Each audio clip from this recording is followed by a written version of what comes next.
jaga moodnya buat tetap belajar matematika karena nggak akan ada ruginya belajar matematika, my people.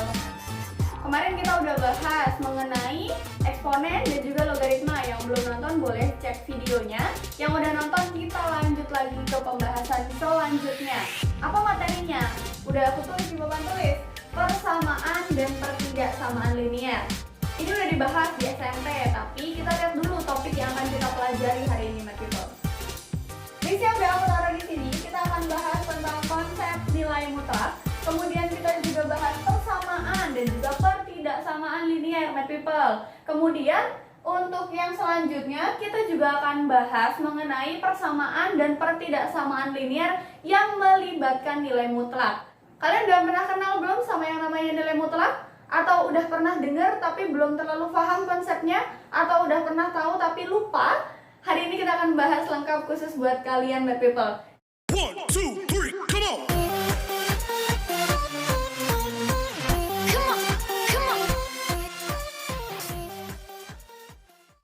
Kita langsung masuk ke pembahasan ya, my people ya.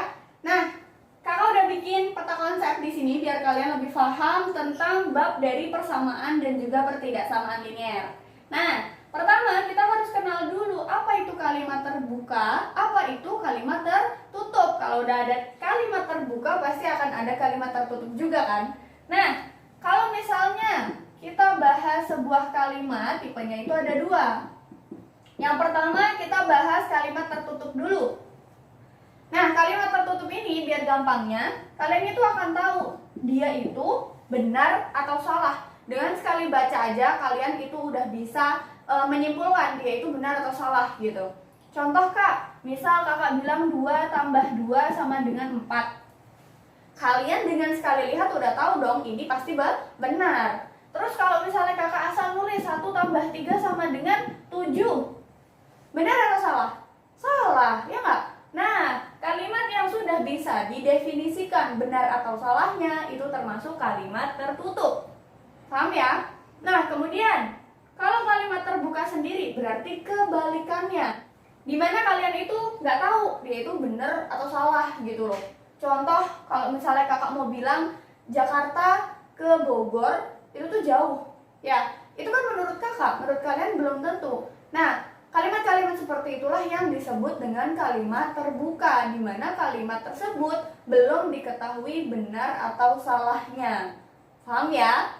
Nah, selanjutnya untuk nilai mutlak atau contoh kasus dari kalimat terbuka, nanti kita akan bahas mengenai definisinya ya, my people ya. Jika kalian punya sebuah nilai mutlak, kemudian kalian hubungkan dengan persamaan dan juga pertidaksamaan linear, my people, dimana kalau persamaan itu pasti tandanya sama dengan, sedangkan untuk pertidaksamaan linear itu ada yang tidak sama dengan, kurang dari, lebih besar dari, kurang dari sama dengan, dan juga lebih besar dari sama dengan. Paham ya?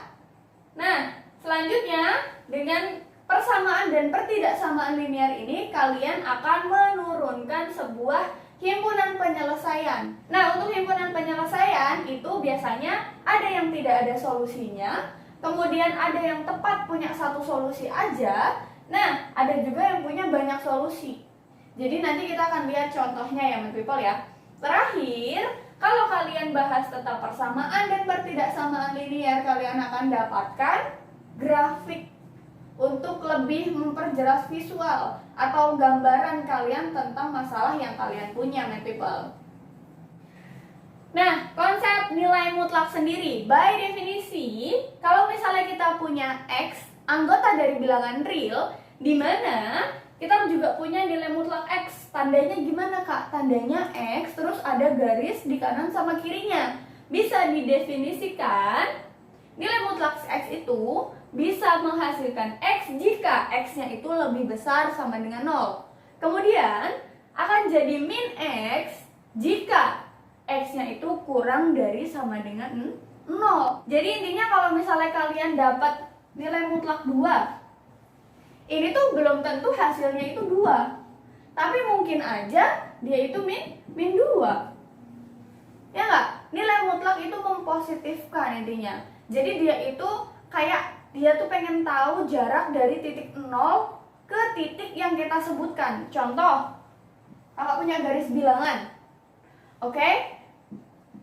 Kakak gerak nih dari 0 itu ke kanan 3 kali misal. 1, 2, 3. Kakak ke kanan 3 kali.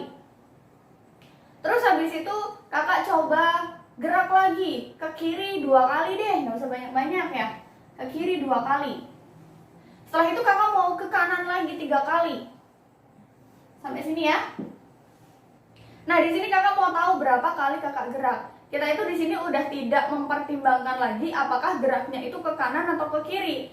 Sedangkan kalian tahu sendiri bahwa kalau gerak ke kanan itu pasti positif, sedangkan gerak ke kiri itu negatif. Tapi dalam konsep nilai mutlak itu tidak dihiraukan atau kita dapat berapa langkah sih gitu. Jadi jadi dari masalah kita tadi atau dari contoh kasus yang tadi kakak buat, kita ke kanan 3 kali plus 3 dong, ya nggak? Kemudian kita ke kiri berapa? 2 kali ya? Ke kiri 2 kali. Setelah itu kita ke kanan lagi berapa kali? 3 kali. Kalau kalian jumlahkan ini, kalian gak akan mendapatkan jumlah langkah yang kalian pengenkan. Tapi kalau misalnya kalian kasih nilai mutlak, kemudian kalian jumlahkan, kalian tinggal menjumlahkan 3 tambah 2 tambah 3 loh. Hasilnya kurang lebih adalah 8 langkah. Kita mau dapat poinnya adalah berapa langkah, bukan tanda negatif atau positifnya, bukan gerak ke kanan atau ke kirinya. Difahami dulu konsepnya ya, Math People ya. Oke, kita masuk ke contoh soal dari nilai mutlak ya. Di sini diminta untuk menentukan gambar grafik dari fungsi f(x) nilai mutlak x min 2. Di sini kita itu pertama-tama harus menentukan x-nya kita siapa. Kita harus menentukan x kita adalah bilangan real dong. Kita ambil beberapa titik kayak 0, 1, terus 2, terus di sini min 2 dan seterusnya ya. Di sini juga dan seterusnya. Nah, setelah itu kita masukkan nilai x kita ke dalam fungsinya. Kemudian kita nanti akan dapatkan si y-nya. Ya, setelah itu nanti kita himpun. Berarti jadi x, y gitu kan? Nah, di sini baru nanti kita akan bisa menentukan atau membuat grafik yang kita inginkan. Contoh Kak, kalau misalnya x kita 0, nanti y-nya berapa? Tinggal kita masukkan ke fungsi ini. F0 berarti x-nya kita tadi 0 kan? Dikurang sama 2, dimutlakkan. Tetap min 2. Hasilnya adalah 2. Paham ya? Berarti di sini kita dapatnya adalah 2. Kemudian himpunannya adalah 0,2. Nah, situ paham? Setelah itu kita lakukan itu untuk setiap x yang kita punya, Math People. Nah, nanti kita akan bisa gambar. Kita gambarnya biasa aja. Tentuin setelah kita dapat beberapa titik koordinat, kita akan bisa menggambar grafiknya. Contoh Kak, kalau misalnya tadi x-nya kita 1, boleh nggak disubstitusi? Boleh. F1 sama dengan 1 min 2. Sininya adalah min 1, betul? Sama dengan 1. Oh, berarti di sini 1,1 Kak, karena y-nya 1. Ya, setelah itu Kak, kalau min 1, F min 1. Min 1, min 2. Berarti min 3 atau 3. Oh Kak, kalau misalnya x-nya kita min 1, nanti si y-nya kita akan jadi 3 Kak. Gini. Ya, kita udah dapat berapa titik nih? Tinggal kita masukkan ke dalam titik koordinatnya. Kita cari titik koordinatnya di mana, terus kita gambar gitu. Min 1,3. Min 1 di sini. Terus 3-nya di mana? 1, 2, 3. Sini ya. Terus 0,2. 0-nya di sini. 2-nya di sini. Setelah itu 1,1. 1-nya di sini, terus di sini. Ya, kita lanjutin aja gambarnya. Nanti kita akan bisa dapat grafiknya, Math People. Nanti kalian coba sendiri di rumah. Oke ya? Kita masuk ke topik selanjutnya, yaitu tentang persamaan linier. Kalian harusnya sudah dapat materi ini di SMP, tapi hari ini kita akan perdalam lagi, terutama dalam melibatkan nilai mutlak. Tapi kita bahas dasarnya dulu. linear sendiri, definisinya kalau untuk satu variabel itu biasanya persamaannya adalah AX plus B sama dengan 0. A-nya itu adalah koefisien, X-nya itu adalah variabel, dan B-nya itu konstanta. Harus masih ingat ya. Kalau misalnya kalian udah mulai lupa, cek materi aljabar di channel YouTube aku ini. Di videonya aku udah jelasin tentang aljabar dan dasar-dasarnya ya. Selanjutnya, persamaan linear dua variabel. Biasanya bentuknya adalah AX plus BY plus C sama dengan 0. Paham ya? Nah, di sini ada beberapa sifat math people. Kalau misalnya kita punya persamaan linear tadi, terus kita punya L si persamaan linear, maka penjumlahan dan pengurangan pada kedua ruasnya itu tidak akan merubah solusinya, math people. Begitu juga kalau misalnya kita punya perkalian dengan angka tidak 0 di kedua ruasnya, itu sama sekali tidak akan merubah si solusi yang sudah kita dapatkan di awal. Paham ya? Semoga bisa dipahami. Contoh Kak, boleh nggak? Boleh banget, aku udah tulis di sini contohnya. Jadi, kalau misalnya kita punya X-nya lebih besar sama dengan 0, kemudian kita diminta untuk menentukan X, Y yang memenuhi persamaan X min 4Y sama dengan 12 untuk setiap X, Y anggota dari bilangan real, math people. Caranya sama kayak tadi. Kayak kita menentukan grafik dari nilai mutlak. Jadi kita tentukan dulu X-nya kita siapa aja nih, di list dulu. Setelah itu kita akan dapatkan nilai Y-nya. Nah, setelah itu nanti kita juga akan mendapatkan X, Y-nya atau titik koordinat yang kita pengenin. Setelah itu, nanti nilai X, Y ini kita akan bisa himpun atau jadi himpunan penyelesaian. Isinya siapa Kak? Isinya ini, dan seterusnya. Setelah itu kita akan dapatkan grafiknya, math people. Gimana? Udah mulai kebayang ya untuk penyelesaiannya ya? Oke math people, kita coba bahas ya. Selamat mood dulu dong, jaga moodnya. Kita lanjut. Kita punya persamaannya X min 4Y sama dengan 12. Poinnya di sini kita harus tahu dia itu garisnya ini, persamaan ini, dia itu menyinggung sumbu X dan sumbu Y di titik berapa. Jadi kalau misalnya kalian punya garis ya, sumbu X terus sumbu Y-nya, kalian itu bisa menentukan dia persamaan ini nih, si dia ini menyinggung sumbu X di titik berapa. Kemudian kalian juga bisa melihat dia itu menyinggung sumbu Y di titik berapa dengan cara bikin X-nya jadi 0 dulu. Kan kalau misalnya mau titiknya ada di sini kan harus 0. Atau mau titiknya ada di sini juga harus 0 kan? Si Y-nya. Nah, kita coba. X-nya sama dengan 0. Setelah itu kita masukkan ke persamaan. 0 min 4Y sama dengan 12. Berarti Y yang kita dapatkan adalah 12 per min 4 atau Y-nya adalah min 3. Berarti hasilnya itu adalah 0, min 3. Paham ya? Terus Kak, untuk Y sama dengan 0, tinggal dimasukin aja. Berarti kita punya X min 4 kali 0 sama dengan 12. X sama dengan 12, berarti 12,0. Nah, dengan kayak gini kita tinggal masukin aja nih math people ke grafik yang kita punya tadi. 12,0 dan 0, min 3. 12 di sini nih. Anggaplah di sini. 12,0. Kemudian min 3,0. Garis saja.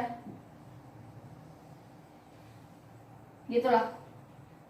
Nah, tapi math people, kalau untuk menentukan himpunan penyelesaiannya atau HP-nya tadi, kita tetap harus mensubstitusi satu persatu. Jadi, kalau misalnya kita punya kayak mau X-nya itu 0, berarti kan hasilnya segini. Terus kalau misalnya kita mau X-nya itu sama dengan 1, berarti kan kita masukin nih 1 min 4Y sama dengan 12. Berarti Y-nya itu akan jadi 12 min 1 per min 4. Berapa? 11 per min 4. Taruh di sini. Ini berapa tadi? 1 kan? Si X-nya. Berarti taruhnya di sini. Dapatnya adalah 11 per min 4. Berarti di sini kita akan dapatkan 1,11 per min 4 atau min 11 per 4. Paham ya? Selanjutnya Kak, kalau misalnya X-nya kita mau 2 deh, boleh Kak? Boleh. Ini tadi kalau 0 hasilnya Y-nya berapa nih? Min 3 kan? Terus himpunan penyelesaiannya 0, min 3.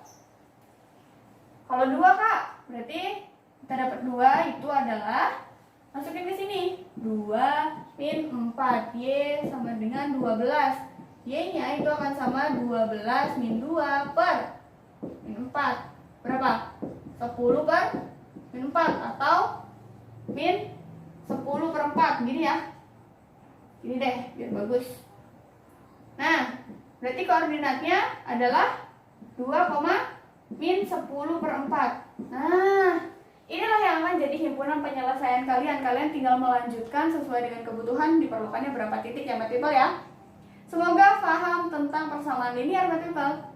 Oke Math People, ini yang ketiga kita bahas tentang pertidaksamaan linear. Ini gampang banget, intinya sama kayak persamaan linear yang tadi kan. Cuman dia tuh kayak beda tanda gitu. Kalau tadi tandanya cuma ada sama dengan, di sini tandanya itu macam-macam. Ada kurang dari, lebih dari, kurang dari sama dengan, dan juga lebih dari sama dengan.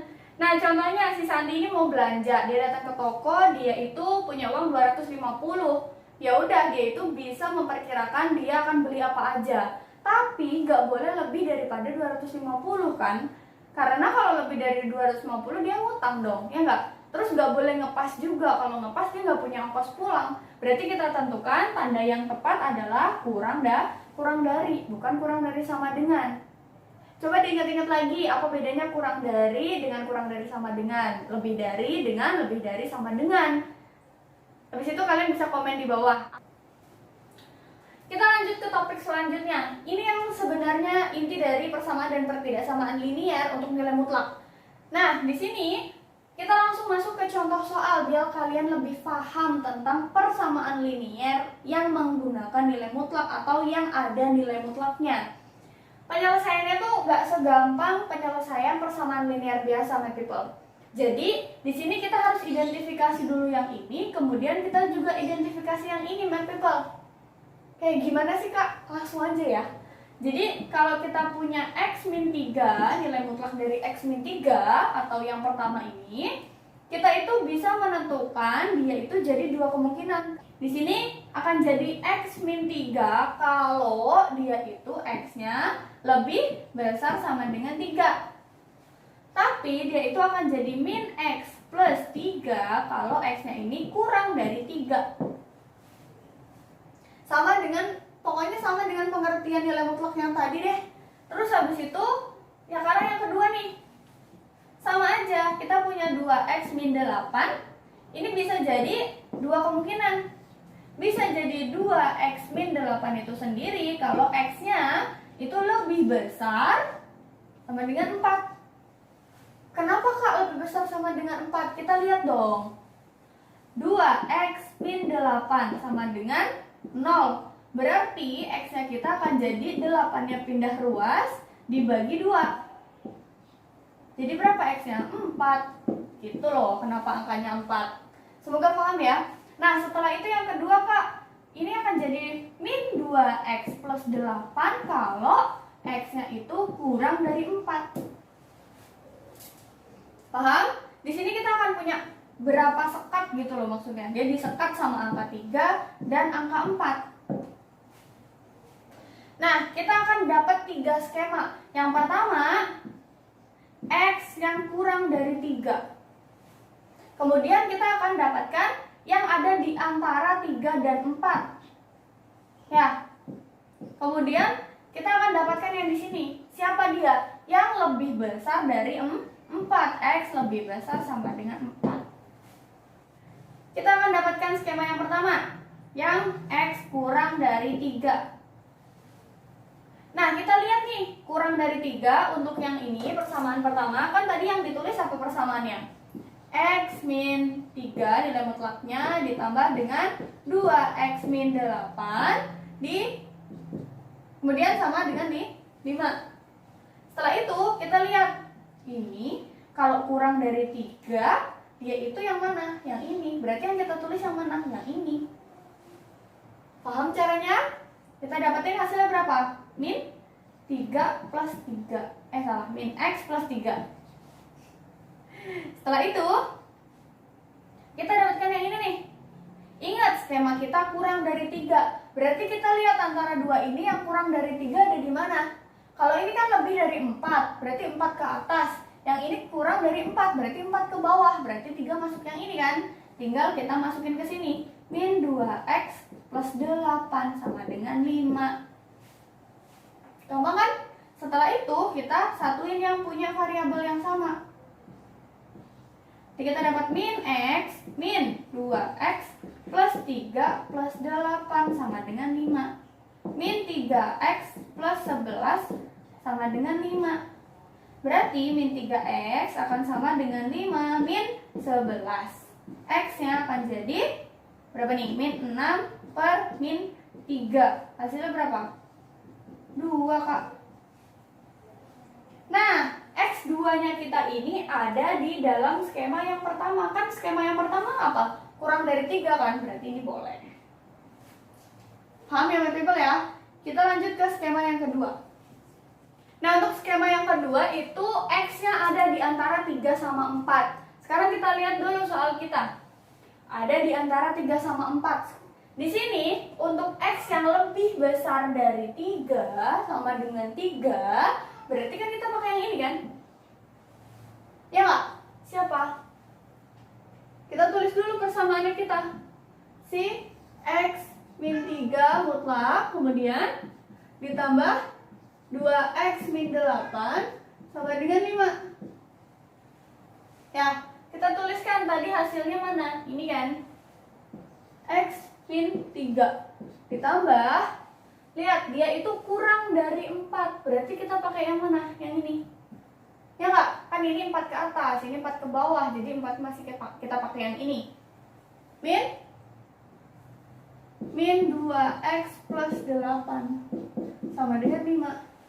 Kita kumpulkan yang satu variabel ya, seperti biasa. Jadinya adalah X ini sama ini, jadinya itu adalah 5 sama dengan 5. Berarti X-nya sama dengan 0. Nah, karena hasilnya 0, my people, dia itu tidak memenuhi domain. Kenapa Kak nggak memenuhi domain? Ya lihat aja, kan X-nya kita harus berada di antara 3 sama 4, my people. Kalau 0 kan dia nggak ada di situ, ya nggak? Berarti kita tulis ini tidak memenuhi. Oke, my people, semoga paham ya. Kita lanjut ke skema yang terakhir. Skema yang terakhir udah tahu dong, pasti X-nya harus lebih besar sama dengan 4. Paham? Kita tulis dulu persamaannya. X min 3 dimutlakkan ditambah dengan mutlak dari 2X min 8 sama dengan 5. Ingat skema kita, X-nya lebih besar sama dengan 4. X lebih besar sama dengan 4. Ayo, yang mana? Yang ini atau ini? Yang ini atau ini? Yang ini atau ini? Kita pakai yang atas ya. Karena dia lebih besar sama dengan 3 kan? Berarti kalau lebih besar dari 4 dia ada di situ juga kan? Berarti X min 3. Kita tulis di sini X min 3 ditambah di sini. Ayo. Yang mana yang bisa kita pakai? Udah jelas. X-nya lebih besar dari 4, ya nggak? Lebih besar sama dengan 4. 2X min 8 sama dengan 5. Kita kumpulkan yang satu variabel. 3X min 11 sama dengan 5. 3X sama dengan 16. X-nya sama dengan 16 per 3. Berapa kalau dibikin koma, my people? Kalau dibikin 5, sekian lah ya. Nah, 5,3 lah ya kayaknya.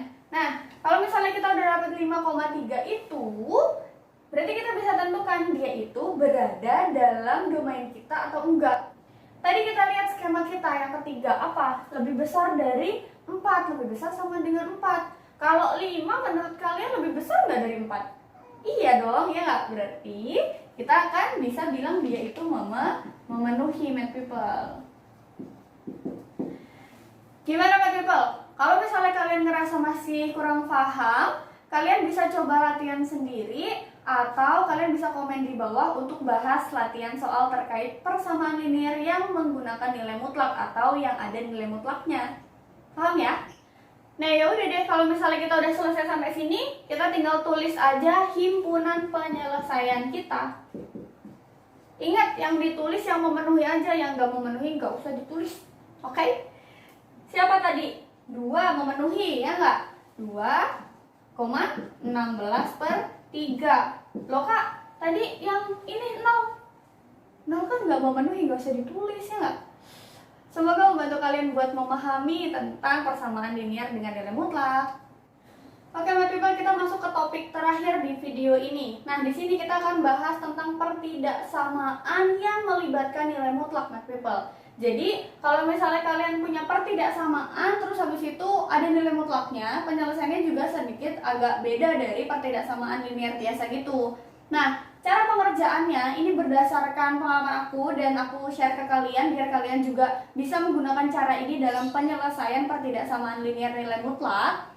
Jadi gini, pertama fokuskan bentuk umum. Bentuk umum itu kayak apa? Contoh tadi yang satu variabel, pertidaksamaan satu variabel kan ada kayak AX plus B, terus lebih dari, kurang dari, sama dengan, dan semacamnya dari 0 gitu kan. Terus kalau yang 2 variabel berarti kan AX plus BY plus C, lebih besar atau lebih kecil atau whatever lah, sama dari 0 gitu kan. Nah, kalau misalnya kalian udah punya bentuk umum ini, selanjutnya kalian itu bisa merubah pertidaksamaan nilai mutlak jadi pertidaksamaan biasa.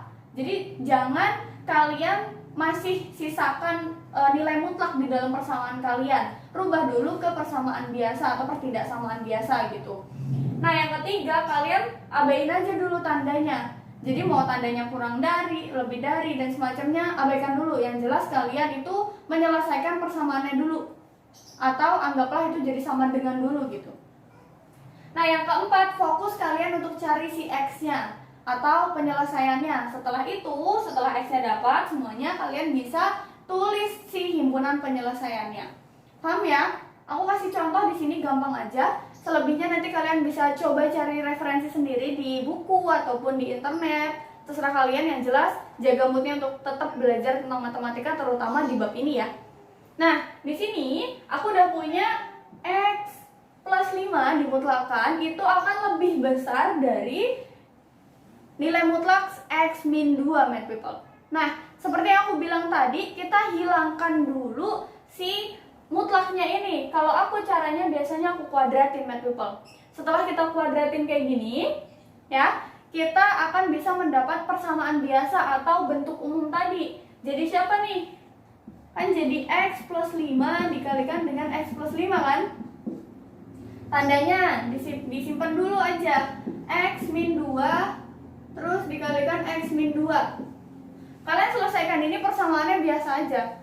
Terus kita punya X kuadrat plus 10X plus 25 ya, akan lebih besar dari X kuadrat min 4X plus 4 gitu kan.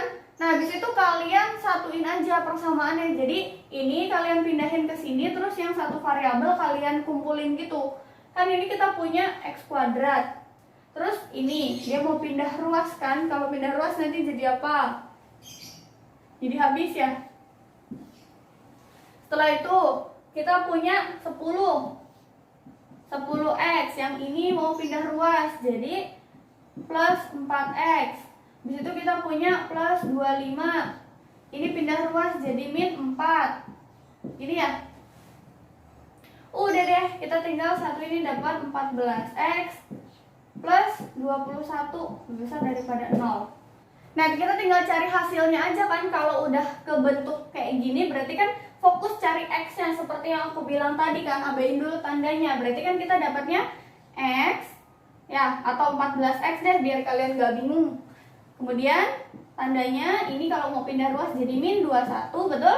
X-nya akan jadi min 21 per 14 atau X-nya adalah lebih besar daripada 3 per 2, sama-sama dibagi 7 ya.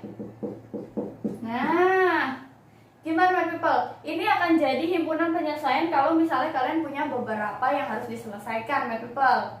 Nah, mungkin segitu dulu aja ya pembahasan dari aku untuk persamaan dan juga pertidaksamaan linier, apalagi dengan menggunakan nilai mutlak. Semoga video ini bisa membantu kalian untuk memahami tentang bab ini. Nah, kalian bisa improve pengetahuan kalian tentang bab ini dari buku, dari guru, ataupun dari internet sendiri, Math People.